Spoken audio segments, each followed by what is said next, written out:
दोस्तों, बांग्लादेश हाल ही में पूरी दुनिया में बहुत ज़्यादा चर्चा में है।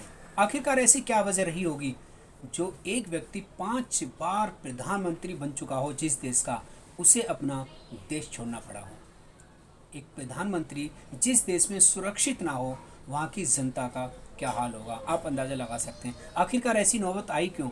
तो वीडियो पर शुरू से लास्ट तक ज़रूर बने रहिएगा। आपने टीवी में बहुत सारा देखा होगा, लेकिन मैं आपको बहुत ही बारीकी से बताने जा रहा हूँ कि आखिरकार ऐसी क्या नौबत रही जो कि एक प्रधानमंत्री को देश छोड़ना पड़ा और पूरे देश का तख्ता पलट हो गया।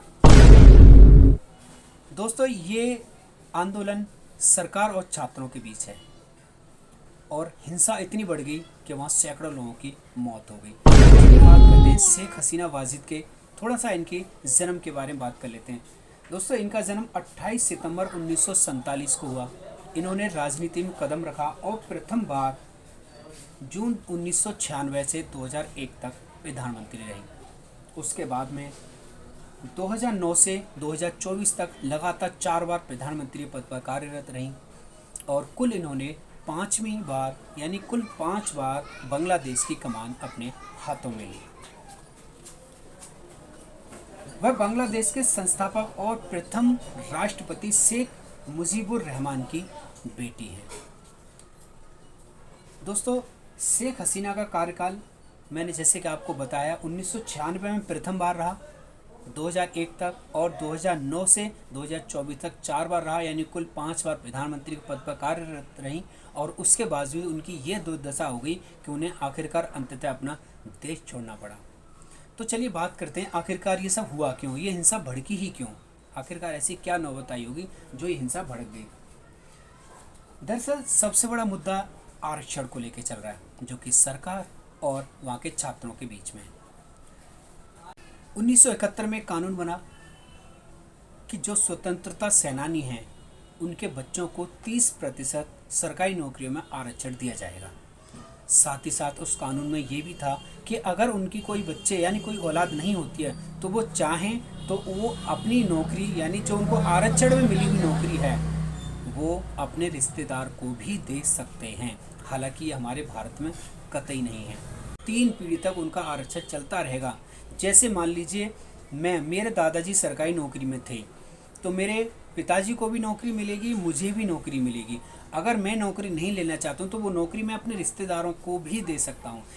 इससे सबसे बड़ा नुकसान उन बच्चों को हो रहा था जो रात दिन मेहनत करते हैं। बदकिस्मती से उनका कोई सेनान में ना तो पिताजी ना ही दादाजी कभी रहे ही नहीं, लेकिन उन्हें भी इस नौकरी से कितना भी वो पढ़े लिखे हों लेकिन फिर भी वंचित किया जा रहा था, क्योंकि 30% आरक्षण उनको दिया जा रहा था। मान लीजिए अगर 100 नौकरियां भर्ती यानी 100 सरकारी नौकरी निकलती हैं तो 30 नौकरी तो उनको रिजर्व कर दी जाएंगी। जो स्वतंत्रता सेनानी उनके बच्चे या बच्चों के बच्चे हैं या फिर रिश्तेदार हैं, उनको चाहे वो भले ही कितने भी कम पढ़े लिखे हों उनको नौकरी दी ही जाएगी।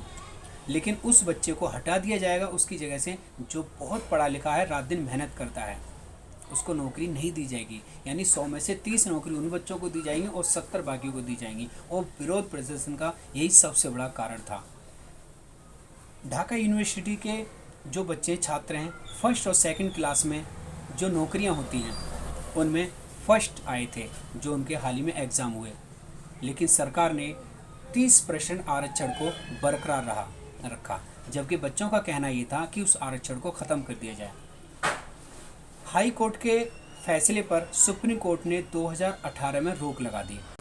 साथियों, 5 जून 2024 को ढाका हाई कोर्ट ने स्वतंत्रता सेनानियों को जो आरक्षण पर रोक लगा दी थी उसको दोबारा से बहाल कर दिया और 1 जुलाई 2024 से विरोध प्रदर्शन दोबारा से शुरू हो गए। दरअसल ये विरोध प्रदर्शन बहुत ही शांतिपूर्ण किए जा रहे थे, क्योंकि साथियों विरोध प्रदर्शन करने वाले जो सही असली मायने में लोग होते हैं वो अधिकतर बेरोज़गार होते हैं, गरीबी घर से होते हैं और बहुत कम समय वाले होते हैं, उनके पास इतना समय नहीं होता। लेकिन उसमें जब भी कोई दूसरी पार्टियां एंट्री मारती हैं, विरोध की जो एक चिंगारी होती है 16 बन के धधकने लगती है, और यही बांग्लादेश में हुआ। छात्र बड़े ही शांतिपूर्ण विरोध प्रदर्शन कर रहे थे, लेकिन उसमें विरोधी पार्टियों ने जैसे ही एंट्री मारी वैसे ही एक चिंगारी 16 बनकर धधकने लगी और इतनी धधकने लगी कि आज के समय में वहाँ 500 से ज़्यादा मौतें हो चुकी हैं। खबरें तो बहुत सारी ये भी आ रही है कि वहाँ पर हिंदू में बहुत सारा अत्याचार किया जा रहा है। इसके बारे में आपकी क्या राय है, कमेंट ज़रूर कीजिएगा। हालांकि हमारे देश में ये आरक्षण व्यवस्था बिल्कुल नहीं है कि दादाजी जो नौकरी पे थे वो पोते को भी नौकरी मिलेगी और उसका आरक्षण उनको मिलेगा या उनके रिश्तेदारों को भी मिलेगा। आपकी क्या राय है इसमें? क्या वास्तविक ऐसा सरकार को करना चाहिए जिसकी वजह से जो बेचारे पढ़े लिखे बच्चे होते हैं, जो गरीबी घर से बच्चे हैं, उनको उनकी जगह छीन ली जाती है, जो वो आने वाले समय में देश की कमान संभाल सकते हैं, लेकिन वो उनका हक उनसे छीन लिया जाता है। जो कम पढ़े लिखे हुए हैं, आज़ाद रहते हैं कि उन्हें तो पता है हमें नौकरी मिलेगी मिलेगी, और वो नौकरी ले जाते हैं। साथियों, कमेंट ज़रूर कीजिएगा आपकी क्या राय है इस वीडियो के बारे में। तो चैनल पे तो सब्सक्राइब जरूर कर लेना, कमेंट करना, लाइक ज़रूर कर देना, शेयर कर देना अपने यार दोस्तों में।